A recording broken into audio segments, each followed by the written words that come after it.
আমি সম্প্রতি গিয়েছিলাম আমেরিকা সফরে।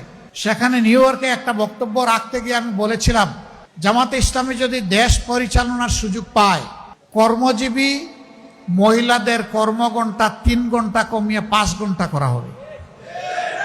আরে যাই বলছি, বাংলাদেশের বঙ্গোপসাগরে জোয়ার শুরু হয়ে গেছে, চতুর্দিকে সমালোচনার ঝড়। হায় হায়, কি বললো জামাতের আমির সাহেব, এখন তো আর মহিলারা কোনো কাজই পাবে না। যারা বিভিন্ন কাজে নিয়োগ করবে তারা বলবে, বাবা আমার এই 5 ঘন্টা দিয়ে 8 ঘন্টার বেতন দিয়ে আমার তো পোষাবে না, আমার দরকার নাই মহিলা কর্মজীবী, মহিলা কর্মকর্তা আমার প্রয়োজন নেই। কারণ মালিক টাকা খাবে কেন? আরেক দল বলতেছে, যাও মহিলারা একটু রুজি রোজগার করতো, রাস্তাটা দিলেন আপনি বন্ধ করে। ভাই, একদিনে সব কথা বলা যায় না। বিবেচনা না করে, চিন্তা না করে এই কথা বলি নাই। আপনি কি আরেকটা মিটিংয়ে একজন প্রশ্ন করছে ভার্জিনিয়ায়, যে আপনি বলেছেন মহিলাদের কর্মঘণ্টা কমিয়ে দেবেন, এটা কি বৈষম্য না? আমরা করব 8 ঘন্টা, তারা করবে 5 ঘন্টা। আমি বললাম অবশ্যই বৈষম্য। আসেন দেখি আর কোনো বৈষম্য আছে কিনা। পুরুষরা বাম দিকে বসেছে, মহিলারা ডান দিকে বসেছে। পুরুষদেরকে বললাম, বোনরা আপনারা শুনবেন না এই প্রশ্ন। পুরুষদেরকে বললাম যে আগামী 1 বছরের ভিতরে পেটে বাচ্চা নেবেন এমন 2-1 জন পুরুষ থাকলে হাত তুলেন। কেউ তো আর হাত তুলে না, সবাই হাসে আর নিচের দিকে মাথা দেয়, বুঝছে যে আমি কেন প্রশ্ন করছি। আমি বললাম এটা পারবেন না? কয় না না, এটা পারবো কিভাবে। আমি বললাম আচ্ছা ঠিক আছে, বাচ্চা নিতে পারলেন না, আপনার স্ত্রী যে বাচ্চাটা জন্ম দিবেন ওকে একটু বুকের দুধ খাওয়াবেন 2 বছর, যারা তারা একটু হাত তুলেন, নিজের বুকের দুধ।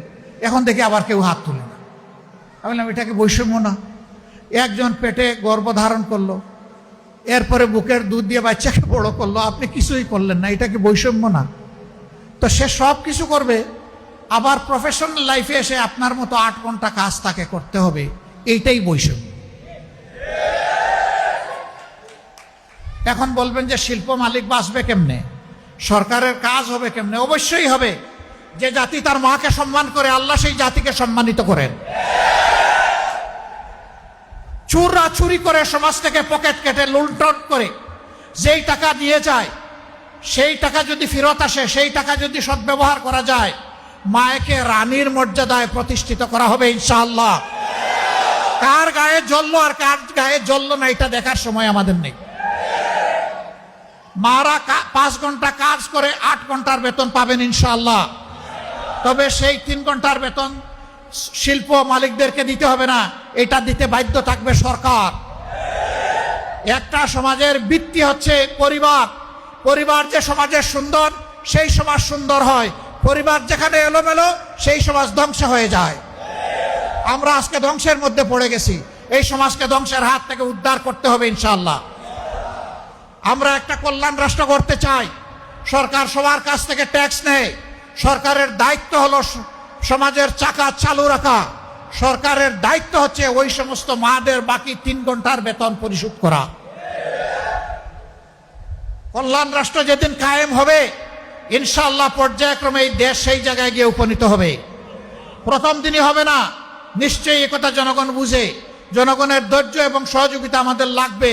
জনগণের যদি আন্তরিক সহযোগিতা এবং ধৈর্য পায় ইনশাআল্লাহ তা হবে। বলবেন ঠিক আছে, বেতন না হয়ে দিলেন, 3 ঘন্টা যে খালি হয়ে গেল, সেই কাজের গ্যাপ কিভাবে পূরণ হবে?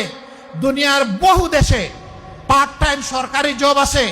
অনেক মহিলা 8 ঘন্টা সময় দিতে পারবে না, বাসার বাইরে তার বাচ্চা আছে, সংসার আছে, এই জন্য জব ছেড়ে দেয়।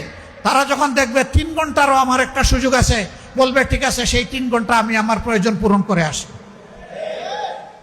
এখানে জব আরো বেড়ে যাবে, একজনের সাথে আরো 1/2 জন যুগ হয়ে যাবে।